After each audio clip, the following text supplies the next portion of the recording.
আমরা কিভাবে সাবজেক্টিভ ওয়ার্ডগুলো মনে রাখতে পারি, এক নজরে সাবজেক্টিভ ওয়ার্ডগুলো আমরা কিভাবে মনে রাখতে পারি। Apu SI modern, Apu SI modern, এতে আস্ক অ্যাডভাইস, পিতে প্রিফার প্রপোজ, ইউতে আর্জ আর্জেন্ট, এসে স্টিপুলেট সাজেস্ট, আইতে important imperative insist, M A move mandatory, ওতে অব্লিগেটরি, ডিতে ডিক্রি ডিমান্ড, ইতে এসেনশিয়াল, আর এ রিকমেন্ড রিকোয়েস্ট রিকোয়ার, এনে নেসেসারি। তাহলে আমরা এক নজরে সাবজেক্টিভ ওয়ার্ডগুলো অত্যন্ত টেকনিক্যালি ভাবে এখান থেকে কিন্তু আমরা মনে রাখতে পারি। কিভাবে? Apu SI modern.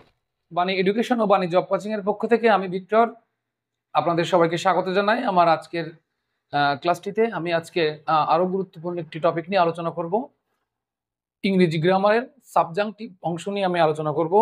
বিভিন্ন ধরনের নিয়োগ পরীক্ষা, বিশেষ করে বিসিএস, ব্যাংক, প্রাইমারি শিক্ষক নিয়োগ এবং শিক্ষক নিবন্ধনে এখান থেকে কিন্তু অনেক প্রশ্ন আসে। তো সুতরাং টপিকটা আমরা খুব ভালোভাবে একটু খেয়াল রাখবো।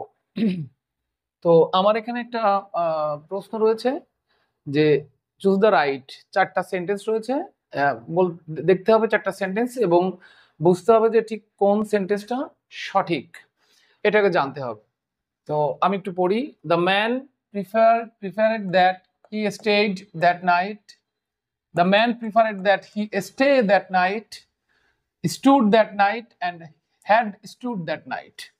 আসলে সমস্যাটা হচ্ছে এই জায়গাটায় সমস্যা, এইখানটাতে সমস্যা। সঠিক কোনটা হবে? স্টেড হবে নাকি স্টে হবে নাকি স্টুড হবে নাকি হ্যাড স্টুড হবে? এটা অত্যন্ত গুরুত্বপূর্ণ একটা অংশ। তো আমি একটু দেখি এর আগে এই যে প্রিফারেড কথাটা আছে, প্রিফারেড এর পরে যদি দ্যাট থাকে তাহলে ভার্বের বেস ফর্ম বসে। এই প্রিফারেড হচ্ছে একটা সাবজেক্টিভ, অর্থাৎ নিয়মটা হচ্ছে এরকম যে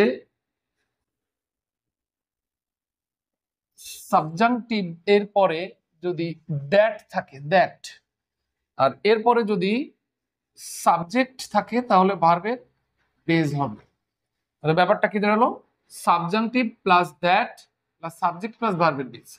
এখন এই প্রিফারেড এটাই হচ্ছে মূলত আমার সেই সাবজেক্টিভ। এখন আমার দেখতে হবে সাবজেক্টিভের পরে দ্যাট রয়েছে, তারপরে সাবজেক্ট প্লাস ভি1, তাহলে the man preferred that subject V1 base, এটা হচ্ছে বেস ফর্ম। তাহলে এইটা রাইট। এখন আমাকে এটা জানা, সাবজেক্টিভ যে শুধু এই যে প্রিফারেড এটা কিন্তু না, অনেকগুলো সাবজেক্টিভ রয়েছে। সুতরাং সাবজেক্টিভের প্রশ্নের সমাধান করতে গেলে আমার সাবজেক্টিভ সম্পর্কে জানা লাগবে, অর্থাৎ এই সাবজেক্টিভ ওয়ার্ড কতগুলো রয়েছে, এই সাবজেক্টিভ ওয়ার্ডটা মনে রাখা একটা কৌশল আমি দেখাবো। তাহলে পুরোপুরি সাবজেক্টিভের যে ঝামেলাটা রয়েছে সে ঝামেলাটা আর থাকবে না।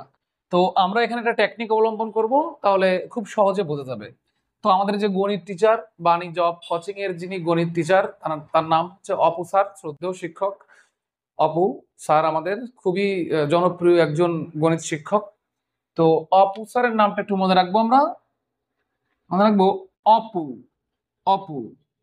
তো অপু স্যার কিন্তু খুব মডার্ন এবং খুব আধুনিক একটা স্যার। তো অপু স্যার, এস আই আর দিব না, এটা মনে রাখবো, Apu SI modern, Apu SI modern, এটুকু মনে রাখবো আমরা। তাহলে আমরা সাবজেক্টিভ ওয়ার্ড গুলো খুব সহজে মনে রাখতে পারি। আমি একটু দেখি কি দাঁড়াচ্ছে। এতে মনে রাখবো, এতে আস্ক, আস্ক, আর এতে অ্যাডভাইস, অ্যাডভাইস, পিতে প্রিফার, এন্ড পিতে মনে রাখবো প্রপোজ, ইউতে মনে রাখবো আর্জ, আর্জ মানে উত্তেজিত করা, আবার আরে মনে রাখবো আর্জেন্ট, আর্জেন্ট। ওকে, এসে মনে রাখবো stipulate, stipulate, and suggest, suggest. আইতে মনে রাখবো ইম্পর্ট্যান্ট, ইম্পর্ট্যান্ট এন্ড ইম্পারেটিভ, এবং ইনসিস্ট, ইনসিস্ট। ওকে, তো এম এ মনে রাখবো এম এ মনে রাখবো মুভ অ্যান্ড মুভমেন্ট, মুভ আর হচ্ছে ম্যান্ডেটরি।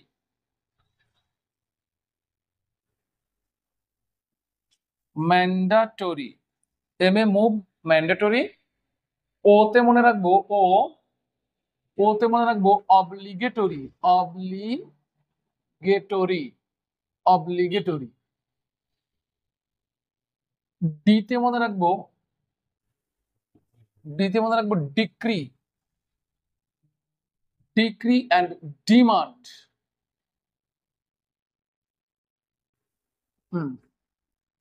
ইতে মনে রাখবো এসেনশিয়াল।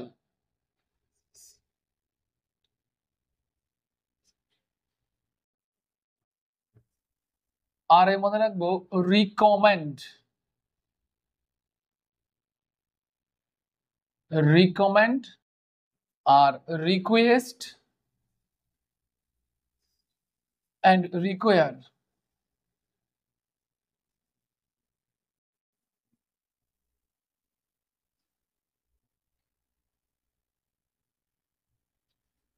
এনে necessary, N E C E S S A R Y, necessary. Okay, তো আমরা দেখলাম অপু, এস আই মডার্ন। এখান থেকে আমরা মনে রাখতে পারি এতে আস্ক, অ্যাডভাইস, পিতে প্রিফেয়ার, প্রপোজ, ইউতে আর্জ, আর্জেন্ট, এসে স্টিপুলেট, সাজেস্ট, আইতে important, imperative, insist, M A move mandatory, ওতে অবলিগেটরি, ডিতে ডিক্রি ডিমান্ড, ইতে এসেনশিয়াল, আর এ হচ্ছে রিকমেন্ড, রিকোয়েস্ট, রিকোয়ার, এনে হচ্ছে নেসেসারি। তো এই জিনিসগুলো আমরা কিন্তু মনে রাখতে হবে। যে কোনো অবস্থাতেই আমাদের সাবজাংটিভ যদি শিখতে হয় তাহলে এই ওয়ার্ডগুলো কিন্তু আমাদের মনে রাখা লাগবে। আমি একটা কোশ্চেন দেখি এখানে, আমি এখানে লিখলাম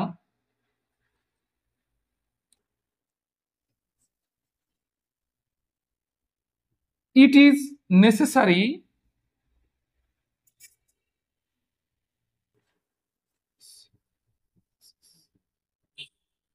it is necessary that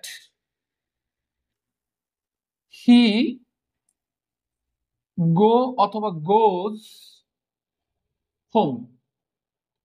সেন্টেন্সটা একটু খেয়াল করেন, it is necessary that he go অথবা goes home.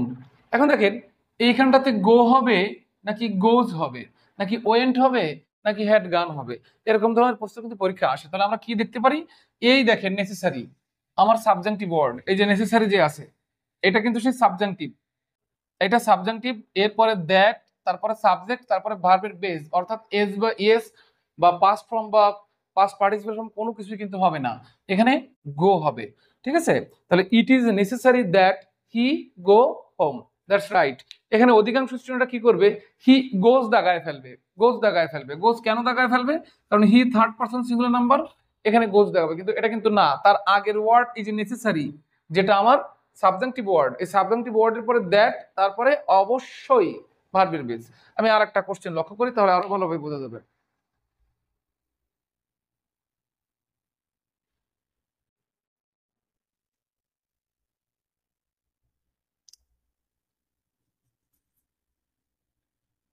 It is imperative that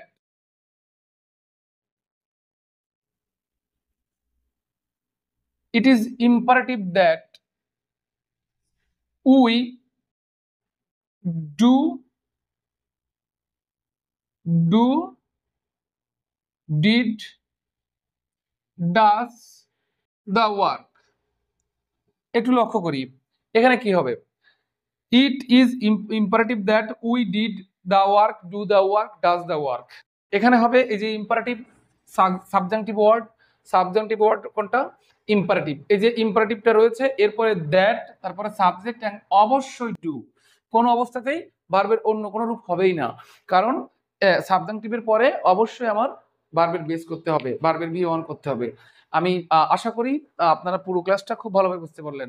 তো মূল বিষয়টা হচ্ছে আমার এই সাবজেক্টিভ ওয়ার্ডগুলো, এই অপু, এসআই, মডার্ন, এটা দিয়ে মনে রাখতে পারলে আমার কিন্তু সাবজেক্টিভ সম্পর্কিত যত প্রশ্ন পরীক্ষা আসবে আমি কিন্তু না পারা হব না, খুব এক নজরেই পারবো। অর্থাৎ 5 থেকে 7 সেকেন্ডে আমরা অ্যান্সার করতে পারবো যদি কিনা আমাদের এই সাবজেক্টিভ ওয়ার্ডগুলো মনে থাকে। ওকে, তো ধন্যবাদ সবাইকে। পরের দিন আরো একটি টপিক নিয়ে আলোচনা করব। বাণী জব কোচিং এর পক্ষ থেকে আমি সবাইকে ধন্যবাদ জানাই।